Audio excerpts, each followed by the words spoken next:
Good evening दोस्तों। मैं Dharmraj, national middle class reserve policy group की कोर कमेटी के मेंबर। मैं आज आप लोग के बीच प्राइवेटाइजेशन के बारे में कुछ बताने चाहते हैं। प्राइवेटाइजेशन है क्या? बहुत ओबीसी साथियों, एससी एसटी साथियों को नहीं पता है कि प्राइवेटाइजेशन क्या है, और नहीं जान के वो हिंदुत्व के गीत गाते जा रहे हैं। पूरा हिंदू कर रहे हैं कि नहीं, हिंदू बीजेपी जो कर रही है अच्छी है। उन्हीं को हम बताने के लिए आए हैं कि ये प्राइवेटाइजेशन कहाँ से स्टार्ट हुआ, ठीक है? क्यों आया प्राइवेटाइजेशन, क्यों नौबत ऐसी आगे कि प्राइवेटाइजेशन करना पड़ गया इंडिया को। यही सब बारे में आज हम आप लोग के बीच में बात करेंगे।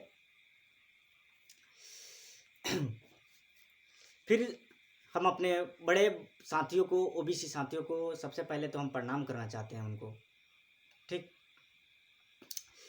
आइए हम सबसे पहले प्राइवेटाइजेशन की बात करने से पहले हम कुछ उसकी पहले के पहलू को जानें कि प्राइवेटाइजेशन क्यों लाएं, कहाँ से स्टार्ट होने की नौबत है, वो पहलू को हम लोग पहले जानेंगे। प्राइवेटाइजेशन 1990 में मंडल कमीशन लागू हुआ, ठीक है ना।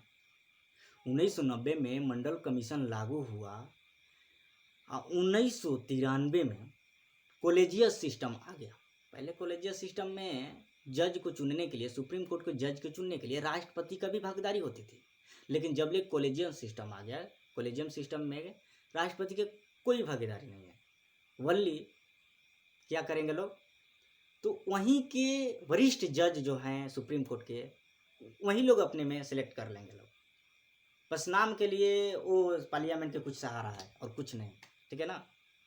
लेकिन सब चलता है तो जो उसमें हैं वरिष्ठ जज लोग हैं उन्हीं के बदलते। तो कॉलेजियस सिस्टम में उन्हीं में अपने में सिलेक्ट करना है, ठीक है ना।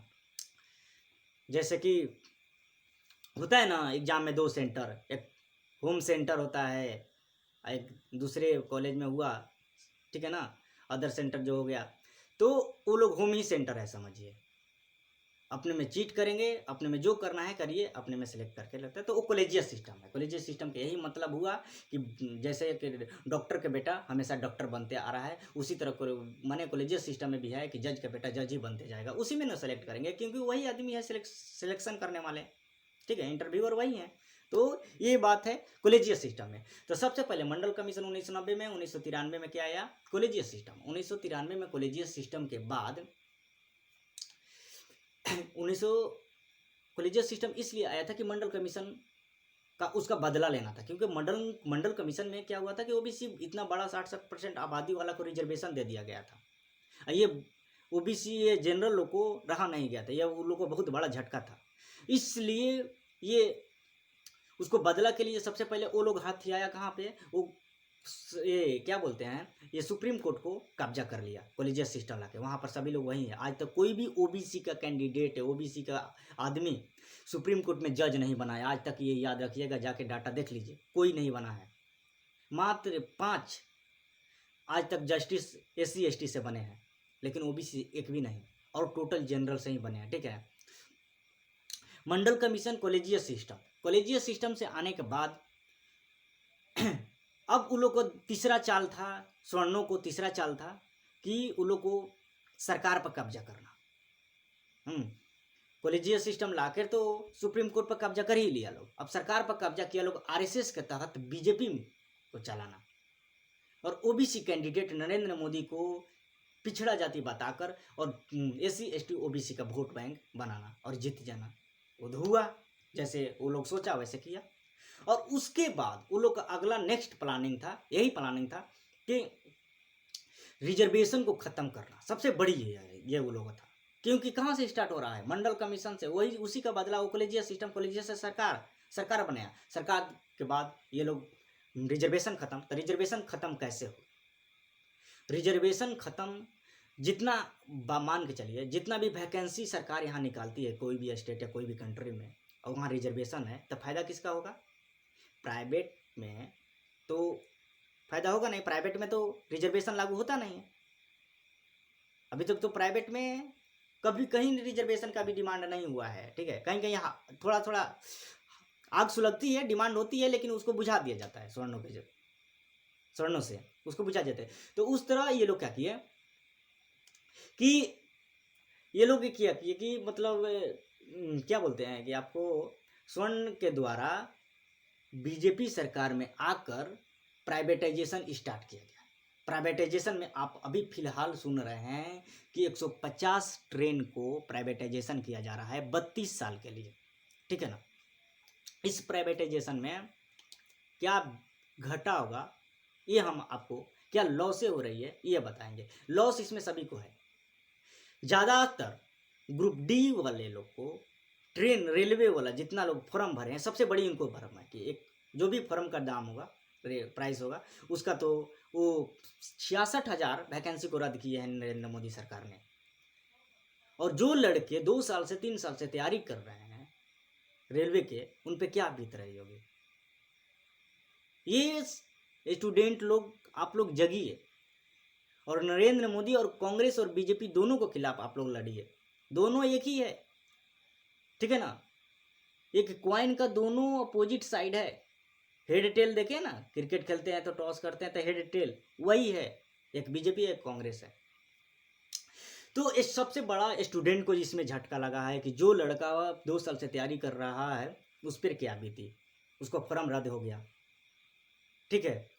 अब दूसरी बात कि जो कंपनियां प्राइवेट का ट्रेन चलाएगी तो वो अपने सुविधा के अनुसार जिस क्षेत्र में चाहेगी उस क्षेत्र में चलाएगी। देखिए कि बिहार के लोग उदंड होते हैं तो उसमें ट्रेन इधर नहीं आने देगी क्योंकि उसका ट्रेन का नुकसान है या कोई भाड़ा वड़ा नहीं देगा तो उसका नुकसान एक अलग, इसलिए वो मुंबई और कोलकाता इधर मतलब अच्छी सिटी में उसका रूट रखेगी, ठीक है ना।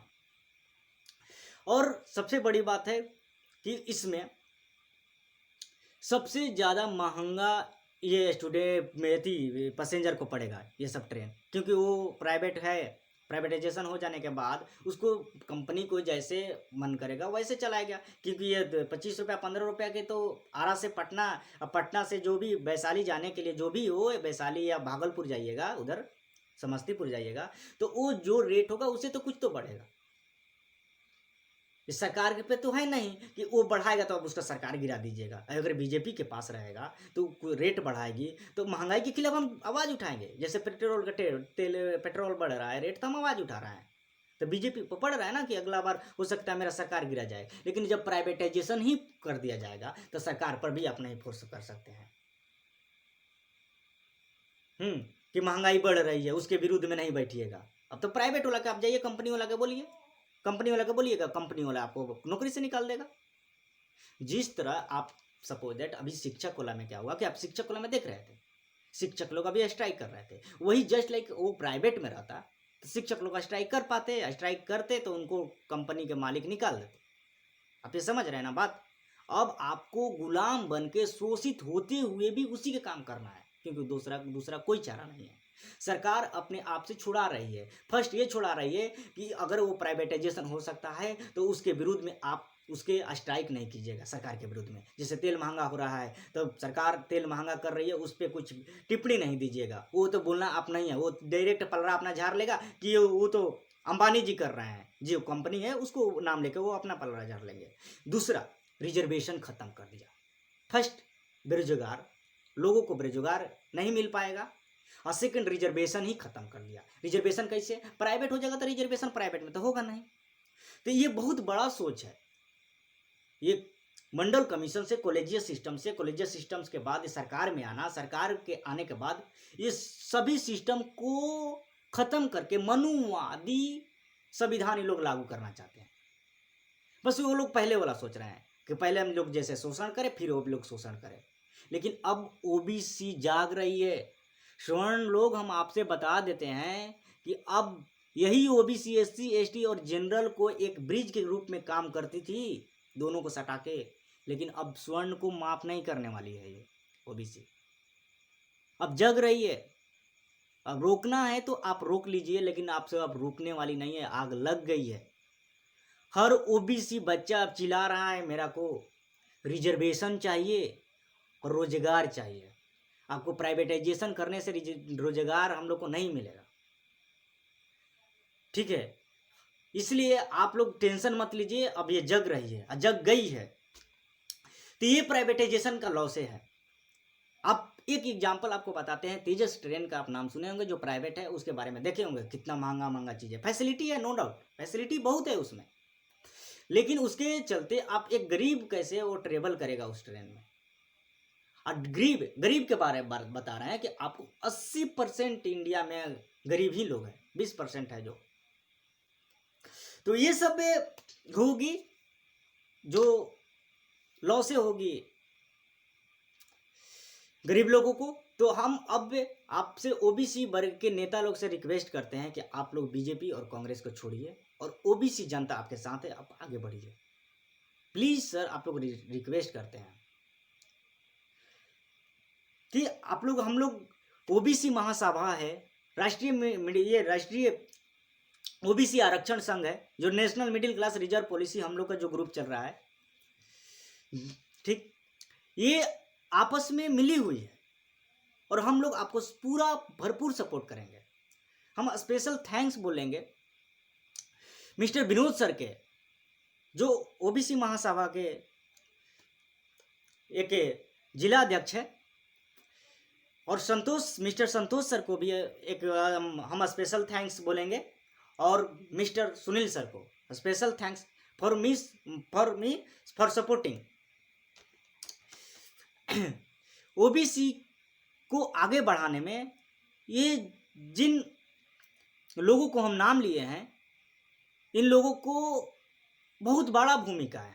हम लोग तो भी कर रहे हैं, लेकिन साथ साथ ये ओबीसी महासंघ भी बहुत बड़ा रोल करती है। National middle class reserve policy के साथ साथ ये भी बढ़ रही है।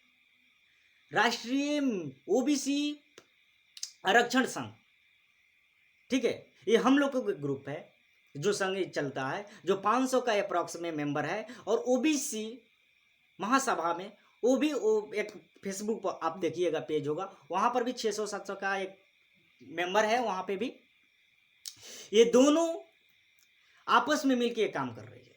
इसलिए आप लोग भी ओबीसी मिलिए और अपने नाम के आगे ओबीसी लगाइए। अब जात के प्रति हम लोग अब अट्रैक्शन नहीं कर रहा है, ओबीसी के प्रति अट्रैक्शन कर रहे हैं। ओबीसी जैसे आपको नाम सुनना चाहिए, उस तरह से अंदर से भावना होना चाहिए। जैसे यादव को देख कर खुश होता है, वो कोयरी देख कर खुश होता है, कुर्मी को देखकर, वैसे ओबीसी देखकर खुश होए और ओबीसी देखकर उसको मदद करे। तब देखिए ओबीसी कहाँ जाता है। 60% है हम लोग आबादी, 60% है, तो देखिए हम लोग कहाँ जाते हैं अगर ऐसे मदद करना स्टार्ट कर दिए तो। इसलिए सभी ओबीसी साथियों से मेरा निवेदन है कि आप लोग मदद करिए एक दूसरे को, टांग खींचने के बजाय हाथ खींचिए। तो ओबीसी देखिए अब 60% है, अब आबादी में बहुत कुछ कर सकते हैं, रोजगार भी मिलेगा और आरक्षण भी मिलेगा, ठीक है ना। अब स्वर्ण को बातों में नहीं आइए कि आरक्षण मुक्त हम चाहते हैं। अरे भाई, हम लोग भी चाहते हैं आरक्षण मुक्त चाहते हैं। आपको अब कहने से आरक्षण मुक्त हो सकता है? ये इंडिया आरक्षण मुक्त नहीं हो सकता है। इसलिए आप आरक्षण क्यों नहीं मांगिएगा? जब खत्म ही नहीं हो सकता तो मांगिए ना।